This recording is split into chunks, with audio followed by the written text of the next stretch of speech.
Calle 11, su avenida alternativa a las desilusiones. Hoy, ¿por qué septiembre? Última semana de septiembre, los dudantes hablamos de Ayotzinapa.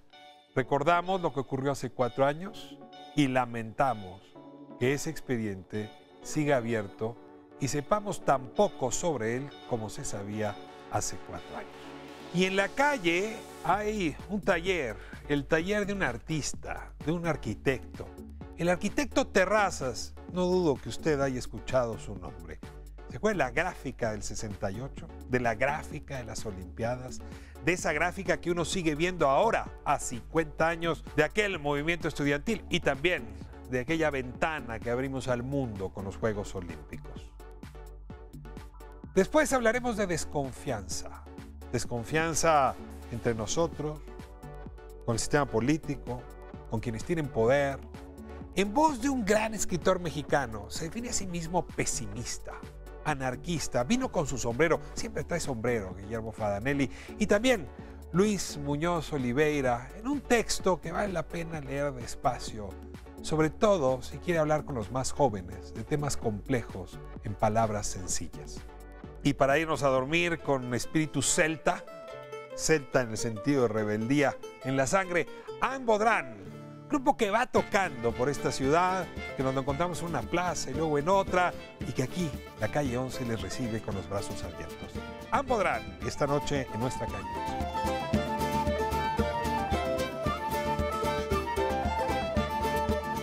Bueno, pues la semana pasada hablábamos aquí del terremoto de septiembre. Y bueno, la verdad es que septiembre es un mes no solamente patrio, sino casi siempre doloroso. Trágico. Se están cumpliendo... Creo que lo único festejable es el 16, todo lo demás está jodido todos los días. Se están cumpliendo 4 años de la desaparición de los 43 estudiantes de la Normal Isidro Burgos, de la Normal de Ayotzinapa. Y seguimos sin saber nada, ¿no? ¿Qué pasó con ellos? ¿Dónde están? ¿La versión oficial tiene algún viso de verdad? Las investigaciones que hizo el grupo de expertos extranjeros, ¿llegó a algún punto? Es increíble que una de las tragedias que nos proyectó en el mundo, la verdad, como país bárbaro, ¿no?, siga a estas alturas sin resolver.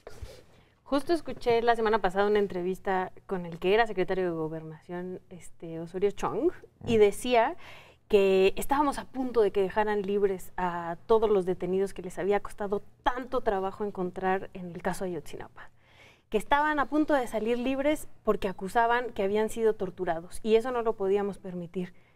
Pues dejen de torturar a los detenidos, chavo. O sea, en lugar de pedir que no liberen a esta gente, ¿por qué no le pedimos a las policías, a los militares, que dejen de torturar a los detenidos para que el proceso sea limpio y si son culpables se vayan a la cárcel? O sea, de verdad, vivimos en un país de locos. Pues. Déjame poner en duda lo que acabas de decir. Es que probablemente si no se hubieran torturado, no tendrían las declaraciones, quizá una que otra mentirosa, que los llevaron a la cárcel. Ajá. Es decir, si el hipotético caso de que el basurero Cojula sea un invento de la autoridad, pues solamente se prueba por esos testimonios de quienes fueron torturados. Sí. Fíjate que, o sea, también a un año de Ayotzinapa, para mí una de las de recuerdos o memorias más fuertes es las marchas de protesta, ¿no?, que fueron pues muy dolorosas, muy conmovedoras, pero que yo me acuerdo mucho en esa época que estaba la pregunta de, bueno, ¿por qué en este caso sí está pasando esto? ¿Por qué sí estamos saliendo a marchar, a protestar, a exigir, cuando, bueno, 43 personas desaparecen o mueren en México cada 3 o 4 días? ¿Qué tiene de especial este caso que logró encender esa chispa que no se había encendido antes como con esa intensidad? Y pues, creo que una de las razones es que este caso afortunadamente se politizó. Y que contra esta idea de que hay que despolitizar, al contrario, es gracias a que Ayotzinapa se politizó, que la gente salió a marchar, que de pronto sentimos que la tragedia de estos 43 muchachos nos tocaba. Como no nos tocan tantos otros casos porque no se politizan. O no se conocen, déjate. Claro, no se conocen, ¿no? Aquí se combinaron esas dos cosas de un modo muy no fue la evidencia extraordinario. La evidencia de que había policía municipal metida, policía estatal, la evidencia de que eran muchachos demasiado jóvenes. Yo diría la evidencia de que eran Campesinos. pobres, campesinos, varios de ellos con ascendencia indígena. Es decir, sí había un cóctel hiper explosivo y la evidencia de un gobierno que manejó la crisis Muy mal. muy mal. Bueno, pero, por ejemplo, el caso de los 72 migrantes de Tamaulipas, pues también había suficiente información como esa que estás diciendo, suficiente evidencia Pero como no los para detuvo provocar la un policía efecto así. municipal, por ejemplo, ¿no? O sea, no es el primer Ajá. caso donde la policía Sí, o los claro. militares están involucrados, pero sí aquí la línea estaba bien Este clara. tenía todos los Exacto. ingredientes. ¿no? Y o sea, quienes alcanzaron a correr, quienes no fueron detenidos porque no cabían en las patrullas, dijeron, ¿no? Días después fue como, es que yo vi que a mi primo lo subieron a una patrulla, ¿no? Entonces ahí ya es como, a mí no me contaron, se lo llevaron los policías donde están, ¿no? Justo, pues ellos venían a la marcha del 2 de octubre de ese entonces, ¿no? Y justo en la marcha del 2 de octubre nosotros nos encontramos una pancarta que hablaba al respecto del tema. Todavía, o sea, ¿cuántos días después habían pasado? Y todavía no era noticia. Una semana, sí. Pero como bien dices, hubo un punto en el que esto se politizó y el gobierno reaccionó muy mal y ahí fue la explosión. Ahora viene el segundo piso, la mentira de Estado, ¿no? O sea, nos presentan, recordarán al procurador Jesús Murillo no. Caram, antes de que se cansara, una versión de los hechos que con el tiempo, el paso del tiempo, se cae a pedazos. Resulta que no los habían quemado a todos en Cocula, cabía que no hubiesen quemado a ninguno y arrojaron a los padres a imaginarse esa Sí, no. tortura de sus hijos, cuando probablemente eso fue mentiroso de Pero- cabo a rabo. Y luego esta polarización, incluso mediática, ¿no? Los que querían probar que en efecto había sido ahí y los que decían pericialmente esto no se sostiene. Y todavía peor, o sea, los padres no les avisaron, se enteraron por la televisión, ¿no? O sea, cuando de verdad se dice que el gobierno mexicano lo hizo muy mal por todos los ángulos que se le vean, ¿no? O sea, sí, revictimizar a una persona así que está buscando a su hijo, de verdad es no tener corazón. Y sabes que también una cosa que fue muy dolorosa fue como observar tan de cerca toda la estigmatización en contra de los estudiantes, ¿no? Eran unos vagos, eran unos narcos, eran unos porros, o sea, como no sabíamos, o sea, había Son una parte, comunistas, había una espérate. parte, pues no sabemos qué les Son pasó, de pero los rojos. no No, están importa, con los rojos, no en contra de importa, ¿no? O sea, estas personas no tendrían que haber desaparecido, aunque fueran todas esas cosas que ustedes están diciendo, ¿no? Pero, o sea, como el recurso a ese argumento para tratar como de desmovilizar, ¿no? ¿Cómo es posible que te importen estos porros de Ayotzinapa? O sea, como ya sabes que es un arma arrojadiza de la que a lo largo de los años, en la guerra contra el crimen y todo, hemos echado mano de ella muchísimo, una y otra vez. Y nos creemos esa versión, ¿eh? Sí, Muchas claro. veces tú si vives en Sinaloa, en Tamaulipas, en Sonora, como es mi caso, que tengo muchos parientes, es como, lo mataron, seguro era malandro, Ajá. ¿no? Y tú ya, seguro era malandro, andaba en malos pasos, y ya es como, a ver, chavo, no tienes ni idea de quién es, ¿no? Ahora, luego tienes una pugna por discutir si fue el Estado o no fue el Estado, como si el policía municipal no tuviera su salario pagado ¿De por dónde nuestros recibe su impuestos, lo cheque? mismo Sí. que el del Estado, y había policía federal metida. Había militares que vieron que por lo menos Testigos sí estaban fueron, ahí. ¿no? Sí, claro, Entonces, por esta omisión. discusión de el error de Peña fue haber atraído la investigación. Debió haber dejado que la resolviera el gobernador. O sea, ¿qué estoy escuchando? Pero creo que fue el Estado. Y sin embargo, la distancia emocional del presidente Peña Nieto frente al tema. Sí. Sí. O sea, una sola reunión con los padres salió muy mal y literalmente blindado. Nunca alejado. ir al lugar, nunca ir al Nunca fue lugar. ni a Ayotzinapa, ni a Iguala, ni a Cocula, ni a nada. Una vez dijo que ya lo superaran, ¿no? O sea, Sí. de verdad Sí, dio la cierto, declaración de ya cierto. supérenlo. Esta es la verdad histórica. Neta, no sabes qué pasó con tu hijo. ¿Cómo te puede decir tu presidente, ya supéralo? O sea, no. Sí, no es solamente una falla de capacidades institucionales, es una falla de liderazgo. Ahora, le costó carísimo, ¿no? O sea, si Enrique Sí, bueno. Peña Nieto vio caer su capital político en algún momento, fue entre el 26 de septiembre de 2014 y en diciembre, ¿no? Que No, y empieza- el 9 de noviembre con Casa Blanca. Con Casa Blanca. Son Sí. los dos Ese grandes 1-2 momentos. fue brutal, Sí, fue sí, demoledor. Y no supo cómo reaccionar. No, y luego todavía después en las manifestaciones que mencionabas, un 20 de noviembre, detienen a 11 personas que los policías salen sí, abajo claro. de la plancha del Zócalo, detienen a 11 personas y los acusan de una barbaridad de cosas, de terrorismo, de bla, bla, bla, y era gente que estaba en la manifestación por Ayotzinapa. Sí. O sea, de verdad... Todo el tema de los compas, ¿no? Que se llamaban compas y por eso pertenecían era crimen organizado, sí, porque entre ellos se llamaban compas. Ese era su argumento. A esos 11 chicos se los llevaron a una prisión federal de alta seguridad, los raparon, les pusieron su uniforme, en un país en el que se supone que uno puede salir a manifestarse, ¿no? Y donde su mayor delito era haber exigido que estos 43 chicos aparecieran con vida.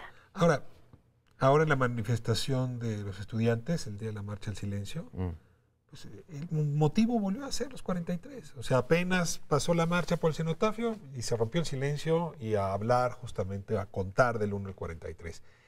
¿Ven posibilidades de que la Cuarta Transformación trate el tema de Ayotzinapa de una forma distinta, que traigan otra vez a los expertos o peritos internacionales? Si ¿tienen alguna esperanza de que el año que entra no estemos aquí hablando de que cumplimos 5 años sin saber qué pasó? Yo creo que eso, la verdad, va a depender de la capacidad de presión y exigencia. O sea, no creo que sea algo que tengan ellos en su agenda o en sus prioridades. Pero López Obrador dijo, ¿no?, que iba a crear una comisión especial. Pero dice tantas cosas también, o sea, dice todo. Entonces, no, pues cuando tienes 300 prioridades, pues no tienes prioridades, tienes una lista de lavandería. Entonces, yo creo que ahí lo importante es crear, digamos, el contexto de exigencia y la demanda para que tengan que hacerse cargo. Yo sí creo que este caso en específico están obligados a sacarlo, ¿no? O sea, porque además, ¿Sabe López Obrador que llegó a la presidencia, entre otros motivos, por eso? ¿por esto? Justo por eso creo que o sea, por eso tiene que sacarlo, porque mucha gente votó por esto, porque votó por él por esto, porque después de ver cómo el PRI hizo todo lo que hizo en este sexenio, era el caso clave, ¿no? Pero yo creo que no hay que quitar el dedo. No, eso claro. Están obligados, pues, pero si no sienten el dedo ahí... Pues la próxima semana se cumplen 50 años del movimiento del 68 y mira que hemos puesto el dedo y hay muchas cosas que todavía no sabemos, ¿no? Cierto. Lo que sí sabemos es que en ese momento, hace 50 años, el arquitecto Terrazas estaba justamente construyendo toda la gráfica alrededor del 68, de las Olimpiadas. Y un poco para variar el tema, les invito a visitar su taller. Es un hombre sensacional. Hizo pues mucha obra fundamental en este país, pero en particular su talento gráfico pues se pudo proyectar justamente. Súper memorable además. Sí. O sea, todo el mundo reconoce esa identidad gráfica, ¿no? Nos vamos con el arquitecto Terrazas para seguir hablando del 68 desde su otro costado. Gracias, Durantes. Gracias.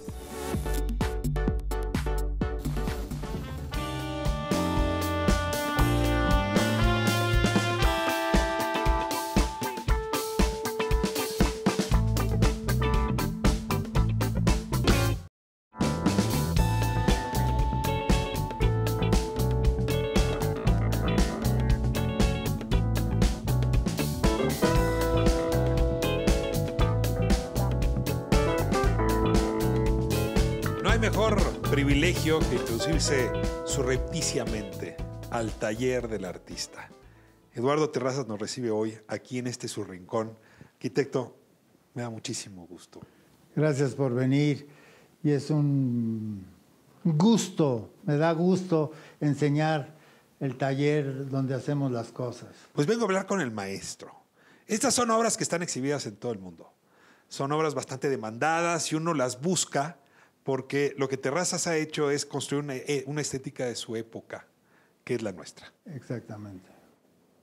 Cuénteme un poco qué es esto. Tengo Shakira, tengo estambre, pero sobre esa estética cera. De mi tiempo la construyo con una técnica que originalmente la tomé de los huicholes, tanto la hebra de lana como la Shakira, pero la fui adaptando, la fui modificando, la fuimos adaptando a nuestras necesidades, propias necesidades, y esto es el resultado. Huichol a la Terrazas, déjeme decirlo así. Huichol más mundo contemporáneo a la Terrazas. Ahora, ¿le ha tocado a usted ilustrar momentos claves de la historia de nuestro país? La cumbre norte-sur de 81 con López Portillo, el Mundial, las Olimpiadas. Es decir, cada época le pide a gritos que eche a volar su imaginación y utilice estas técnicas. ¿Cuáles son para usted los momentos más emblemáticos de su obra como artista plástico, Eduardo? Pues indudablemente son ellos, pero cada comisión, cada proyecto que hago, pues es fundamental para mí que realmente responda a lo que estamos en equipo siempre tratando de resolver.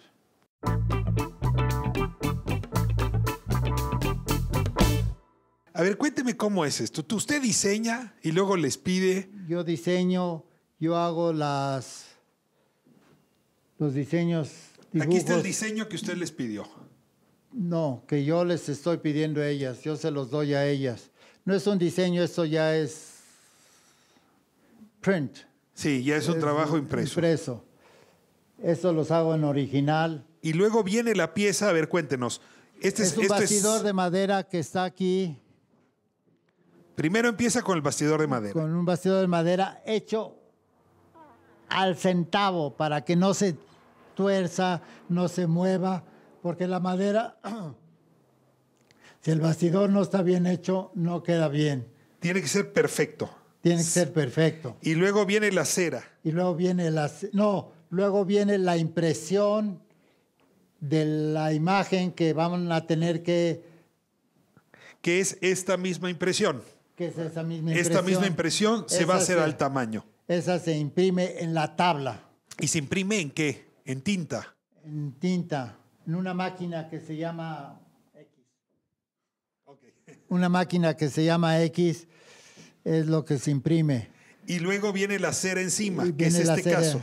La cera de Campeche, que es una cera que ya perfeccionamos, ya no la hace una industria química a nuestras especificaciones para que quede como pegamento para... Ahora es una cera que queda también impecable, casi como la tabla. Exactamente.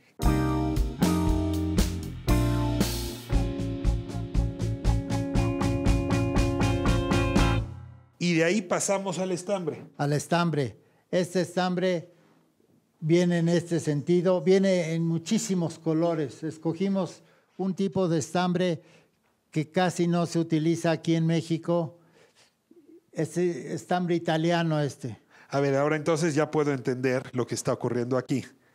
Ellas están completando cada una de las figuras con ese estambre sobre esa... Sí, y ese estambre lo hilvanamos para que se vuelva más delgado, porque si agarramos el estambre solo, se nos hace muy lanudo.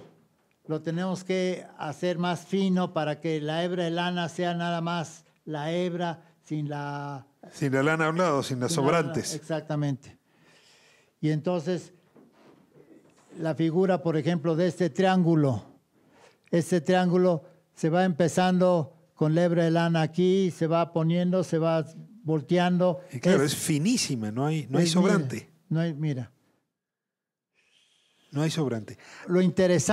Lo muy interesante que me ha encantado de esta técnica es que le da una posibilidad más, aparte de lo que ya uno hizo con esto, y pensando en eso hace uno esto.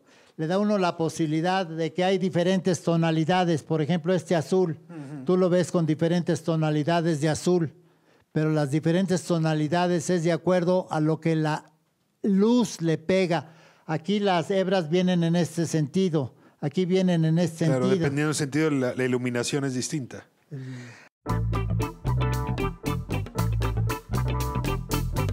Antes de pasar a la Shakira, que es la otra técnica, yo quiero que me hable un poco de esta obra suya, que ¿cuántos años lleva? 50 años. Que son variaciones sobre un mismo dibujo. Este es el dibujo de origen. Ese es el dibujo de origen. ¿Cómo lo llama usted? Este es el secreto Terrazas, esta es la clave Terrazas. Así como había el péndulo de Foucault, le voy a llamar. ¿Cómo se llama? Esta serie se llama posibilidades de una estructura. ¿Qué posibilidades en el mundo tiene una estructura? Yo digo que son infinitas. Lo dice el arquitecto. Eso es lo que yo digo. Círculo, cuadrado, Cuadrado. triángulo. Diagonales que unen, los ángulos rectos son los infinitos. Las líneas que unen los infinitos se llaman líneas de infinito. Y sobre esto podemos imaginar casi cualquier dibujo. Conservando la idea principal, la esencia de estas líneas. Por ejemplo, esta línea puede ser que no aparezca en la próxima imagen. Esta línea puede ser que no aparezca en la próxima imagen. O puede ser que aparezca más fuerte. Aparecen dos líneas. Y aquí aparece nada más una sola línea, nada más que gruesa. Aquí ya no aparecen esas líneas y aparece esas otras líneas desaparecieron y esta también desapareció. Y estas se volvieron dobles y esta se volvió una. Y estas se rellenaron los espacios entre las líneas. Pero unos sí y otros no. Aquí se pusieron diferentes grises entre los espacios, unos con línea, otros con relleno. Y así se va haciendo uno. Hasta desintegrar. No, hasta integrar, todas están integradas, no se desintegran.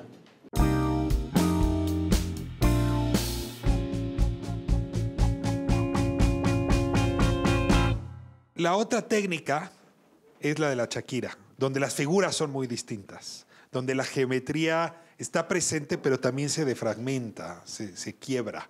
Cuéntame un poco de este otro Terrazas. Eso tiene que ver más bien con otra serie. Esta se llama serie Cosmos y esta se llama serie Universo.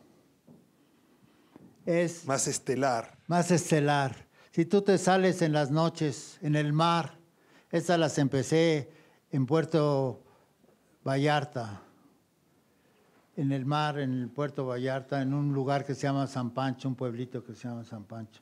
Te sales en la noche y ves el cielo y está todo el universo del mundo. Ahí el estambre no te serviría para... Ahí el estambre no te sirve para expresar Y en eso. cambio la pedrería La checa, checa. la Shakira, La Shakira sí que sirve. El material sí sirve para sí, son significar el caos. originales de vidrio. Fíjate, hacen un vidrio de 1 milímetro, casi como una dona. ¿Qué es esta? Los la checos Shakira- inventaron el vidrio. Y luego lo trajeron los huicholes y los huicholes hacen la obra que luego tú has usado para lo tuyo. Es una confluencia checo-huichola. Sí, exactamente.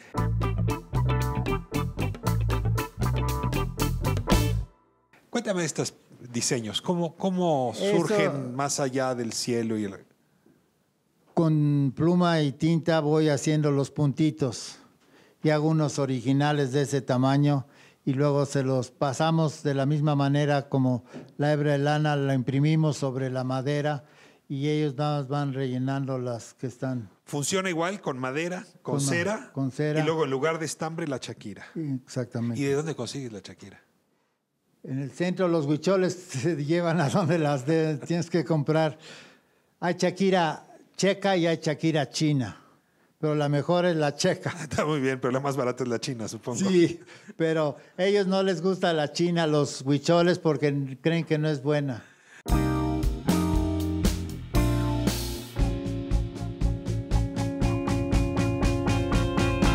Eduardo, no sabes cuándo te agradezco. La intimidad de un taller siempre es un lugar que tus admiradores queremos visitar. Que nos hayas traído aquí fue un regalo para Calle 11. Y te propongo una cosa, hay mucho de qué hablar contigo. Es toda una historia de la arquitectura de nuestro país, de tu paseillo por la Olimpiada y la invención del logo de la Olimpiada, y luego por este surgimiento del México post-68.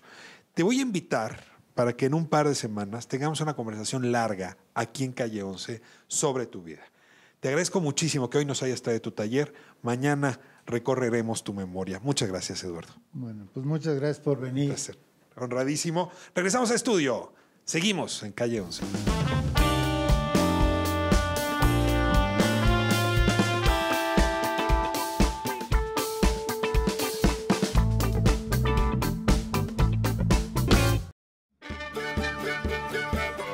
Hola, somos Ambo Dram y después del corte te esperamos con música folk celta muy a la mexicana.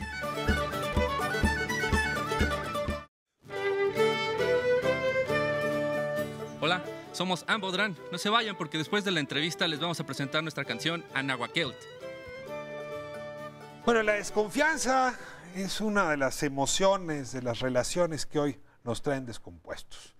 Y la desconfianza encuentra en México como víctima principal probablemente a la política. No hay un ambiente más desconfiado que ese.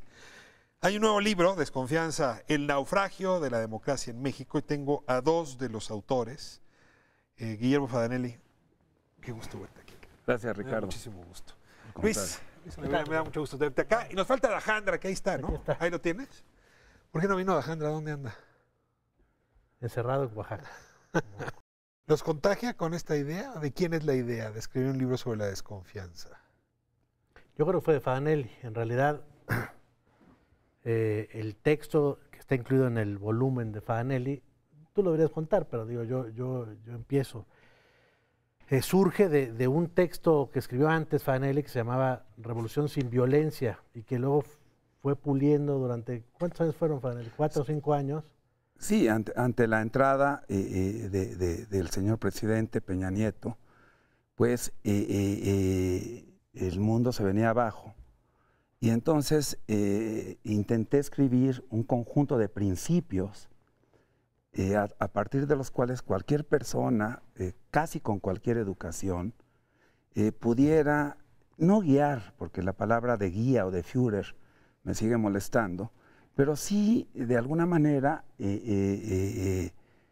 tener un horizonte, un camino, ¿no? Un sendero para poder oponerse al mal político, al mal gobernante, a los especuladores financieros, al mal social, en pocas palabras.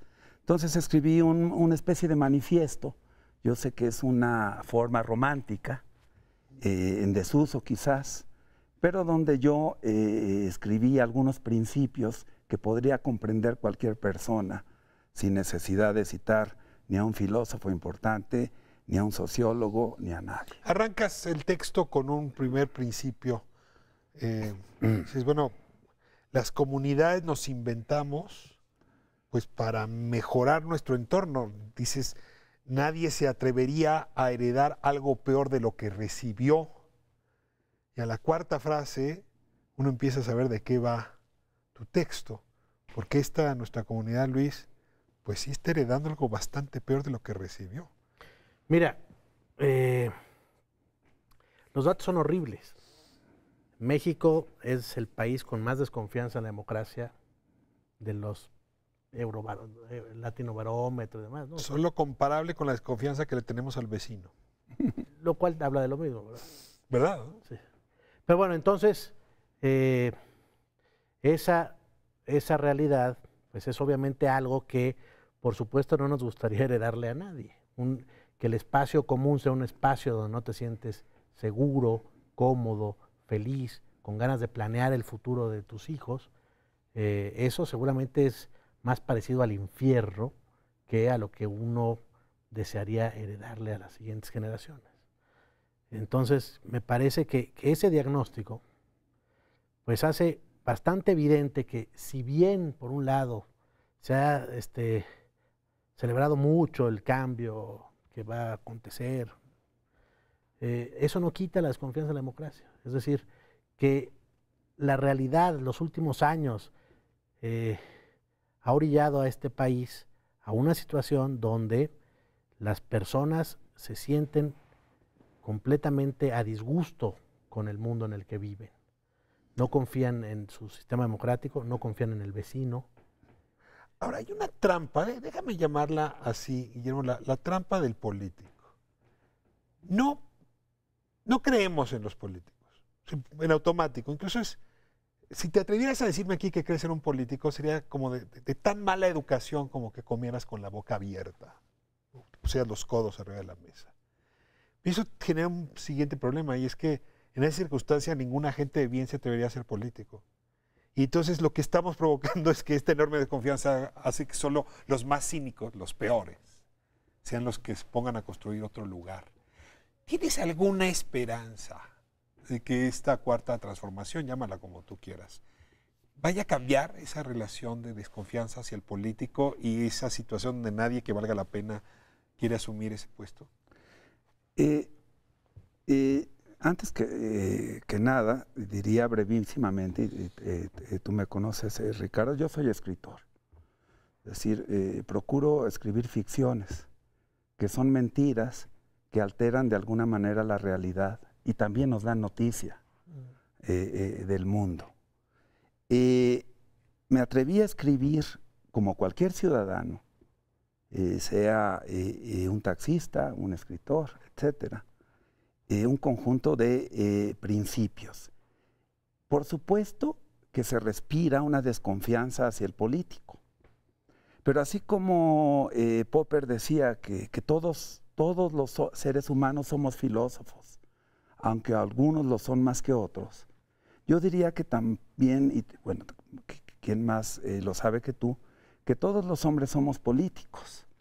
Ahora, entre esos políticos hay unos que son profesionales y otros que han lucrado con su papel de político en contra del bienestar público. Esos para mí son enemigos civiles. De ninguna manera propondría denigrar al político per se. Estas descalificaciones a priori totalitarias son terribles para la buena conversación en cualquier sociedad, comunidad o democracia. Pero sí creo que hemos tenido la mala suerte de tener más malos políticos que buenos políticos. Y tú afirmas que vivimos a media luz, o más bien en la oscuridad, porque en efecto el miedo se nos metió y la verdad no hay forma de exorcizarlo, ¿no? O sea, una semana aparece un camión con 300 cadáveres, la semana previa encontramos fosas en Veracruz con no sé cuántos cráneos, y la anterior. Sí te asusta. No solamente es el miedo de la oscuridad, es el miedo de lo que tú llamas lo que no tiene límite, es el abismo. Esa es nuestra generación. Ese es el lugar, la generación abismada. Sí, vivimos en un lugar donde las personas tienen miedo de que sus seres queridos no vuelvan a casa. Y otras tantas tienen seres queridos desaparecidos. Eso hace que las personas vivamos encerrados como ratón, eso es lo que yo digo. Y como si el mundo exterior estuviera lleno de gatos hambrientos que nos van a devorar. Y ese no puede ser el espacio que queremos construir. Porque seguramente una de las partes más importantes de la vida es hacer planes a futuro, soñar con ellos y tener la más mínima esperanza de realizarlos. Pero si tú ya vives sin sueños, vives media vida, vives al instante. Y eso es poco humano. Y entonces lo que hemos logrado es tener una sociedad donde las personas no tienen ya ese placer y esa capacidad de soñar para luego realizar sus sueños. Y eso es tremendo.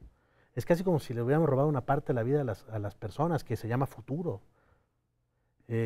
Cuando no tenemos futuro, o cuando el futuro es tan negro, es difícil sentirse cómodo, realizado. Yo no entiendo cómo puede haber personas en este país que se sientan tranquilas a mirar la realidad y que creen que viven en un país donde todo es alegría, jolgorio, realización, o tienen los ojos cerrados, o su mundo es demasiado pequeño, pero la realidad es otra, y esa es la que tenemos que ver primero, reconocer y luego intentar transformar. Cuando yo nací, el barrio donde crecí, un barrio tranquilo, una ciudad bella, no lejos de donde tú estudiaste la secundaria, por cierto. Y me pregunto todos los días si me voy a morir regresando a esas calles tranquilas, o esta es una generación que verá esta desconfianza y este miedo como un destino. Déjenme irme a corte y regresamos a para que me cuenten cómo están viendo el siguiente arco de sus vidas y sobre todo cómo este balance en este texto ajusta en esta reflexión frente al siguiente arco. Antes, nada más porque vale la pena ponerle al cuerpo también un poco de baile y de música, Ambodrán es un grupo que me encontré en un parque en Coyoacán, formidable, música celta. Nos lo trajimos a Calle 11, después regresamos con Guillermo y con Luis.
Hola, somos Ambodrán.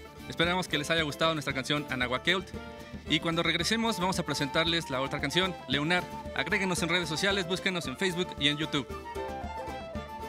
Cuando yo nací, este era un país pacífico. Más o menos les tocó a ustedes lo mismo. Sí, jode, déjenme utilizar esa palabra. Somos la generación que nos tocó ver cómo se descompuso esto. Y la verdad que no le sabemos muy bien a cómo darle la vuelta. Dices tú, Guillermo, que la verdad nadie tiene todas las respuestas. Y entonces sugieres, pues si nos pusiéramos a hablar y a dialogar, a lo mejor las encontramos juntos. Pero para eso habría que romper el muro de la desconfianza. Sí, y la ausencia de conversación quizás es una sociedad, no quisiera aventurar el juicio, pero que no sabe conversar. Estamos tratando de imponer nuestras ideas, que nuestra razón se imponga al otro. Ya tenemos la respuesta antes de escuchar la pregunta. Hay que escuchar las razones del otro. Acudo a Richard Rorty, el filósofo pragmático que admiro yo tanto, que siempre que converses, piensa que el otro tiene razón y trata de que te convenza. Si no lo hace, entonces estamos quizás en una buena conversación. La ausencia de diálogo, de conversación, ese enfrentamiento ancestral entre partidos políticos, entre facciones, entre grupos a quienes lo único que les interesa es cuidar sus propios intereses en vez del bienestar público, pues te lleva a ti, a mí mismo como escritor, que soy un pesimista, a pensar que la única posibilidad, no la veré yo, la sociedad se mueve muy lentamente, se mueve unos centímetros cada decenas de años. La única posibilidad es la conversación y el diálogo entre la sociedad y la posibilidad de hacer un equilibrio contra los malos gobernantes y los malos políticos. Ya sé que estamos alargando otra vez el concepto de sociedad civil. Sin embargo, hoy en día, donde existen tan pocos lectores, donde la crítica y la reflexión está ausente de la mayoría de nuestra población, donde el entretenimiento vil se ha de alguna manera superpuesto, no a la educación, pero sí al entretenimiento inteligente, no tenemos personas que reflexionen. Y sin crítica, sin capacidad de ser individuo, de pensar por uno mismo, de construir diálogo con el vecino, de saber que el vecino es diferente a ti y sin embargo vas a tratar de encontrar relación y ligas con él. Eso es aparentemente trivial o sencillo, lo que estoy diciendo, pero fue de alguna manera lo que intenté hacer con esta especie de manifiesto. Ahora, cuando uno lee los textos... Soy pesimista, nada va a cambiar. Diría Bryce Echenique, nunca te irá tan mal que no te pueda ir peor. ¿Es de Echenique o es de Bukowski? Es Echenique, Bryce Echenique. A ver, pero más bien es un oráculo de Delfos. Ahora, cuando uno recorre este libro, estos ensayos breves de ustedes, da la impresión, y si me equivoco, corrígeme, que nos invitan a una mesa de conversación que ustedes tienen. Es como si uno los viera, a Alejandra, a Oliveira, a Fadanelli, tomando una cerveza y hablando con seriedad, con gravedad del país. Y además... Es así. Es así. O sea, digamos, este libro nace, como ya decía, del escrito que hizo Fadanelli hace unos años, pero también ese escrito es posterior a varios años que hemos tenido de sentarnos a hablar, a ver la realidad, a ver cómo se nos va descomponiendo el país. Y así como Fadanelli es pesimista, yo creo que es pesimista, pero que a la vez, como yo, cree en la democracia. Bueno, y cree en el ser humano. Cree en el ser humano. La cita de Rorty solamente la puedes usar si crees que enfrente de ti tienes a alguien digno de tu escucha. Sí, no, es una estrategia de supervivencia. Yo necesito creer en la palabra del otro, no necesariamente en que sea un hombre justo o un hombre de bien. Tienen que demostrar vía las acciones, y por eso los políticos, en gran medida, tienen que demostrarnos que su poder es legítimo y su representación y su autoridad se la han ganado. Me parece que no es que crea en el ser humano. Creo en las acciones que me hacen bien a mí y a mi comunidad, más que en el ser humano. Yo no soy religioso, no soy divino. No aspiro a ningún tipo de conocimiento divino. Pero crees en el grupo. Creo en la conversación, en el diálogo y en que podemos, vía la razón, aunque es un concepto amplio y dispar, vía la literatura y sobre todo vía el lenguaje, ponernos de acuerdo para sobrevivir y para evitar grandes injusticias. Sí, yo le sumaría, y es algo que también dice Fanel al principio de su ensayo, estamos reunidos para vivir mejor que peor. Eso yo creo que es algo casi obvio, casi tautológico. Sin embargo, es evidente que ese principio pues, se ha descompuesto de tal forma que en realidad vivimos juntos para que unos saquen provecho. Eso es más o menos lo que sucede en la realidad, no solo en la mexicana un poco más exacerbado. Y entonces, ¿cómo hacemos para que esas calles vuelvan a ser transitables con paz y con futuro? No tengo duda que la democracia solo es posible con menos desigualdad. Menos desigualdad de muchas cosas, por supuesto la económica, pero también la educativa, sin duda la que da acceso a la justicia, que la dialógica, a la salud y la dialógica. ¿Cómo pretendemos, es una pregunta que parece retórica, pero no lo es, tener ciudadanos si en la escuela no educamos ciudadanos? ¿Cómo se educa un ciudadano? Pues se presentan los valores de la democracia. Los valores de la democracia los podríamos enlistar. Eso se le tienen que enseñar a las personas, se tienen que defender, se tiene que explicar por qué somos iguales, moralmente hablando, por qué tienes que respetar la libertad de los demás, qué implica que tú tengas libertad, etcétera. Eso es algo que se enseña. Ahí Isaiah Berlin tiene una frase en su libro sobre el romanticismo y la política, donde dice, es inmoral decirle a las personas que pueden comprar todo cuando no tienen dinero para comprar. Es decir, allí hay un problema gravísimo. Por un lado, ofreces una gran gama de posibilidades y al mismo tiempo reduces la equidad económica y la posibilidad de consumir.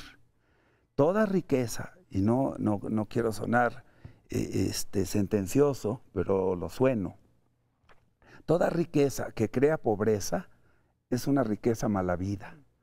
Y quizás este sea un principio demasiado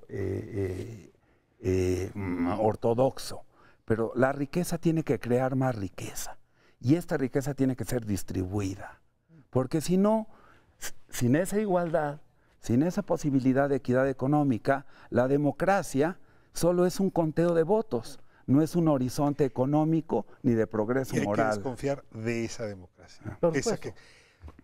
Este es un texto generoso en muchos sentidos, pero retomando lo que decía Luis, ¿sí? Es un texto que sería generoso para que en las escuelas secundaria, preparatoria, los muchachos puedan acercarse con sencillez a conceptos que acaban siendo fundamentales y también por ello complejos. Franco, les agradezco la generosidad para, desde el pesimismo, si quieres, construir confianza. Y les agradezco que podamos hablarnos así, al tú por tú, porque eso es lo único que nos va a permitir salvar esta comunidad. Así es. Nos regresamos con nuestra música celta y desde aquí me despido. Nos vemos próximo jueves, Canal 11, aquí en su calle 11. Luis, Guillermo, muchas gracias. Gracias.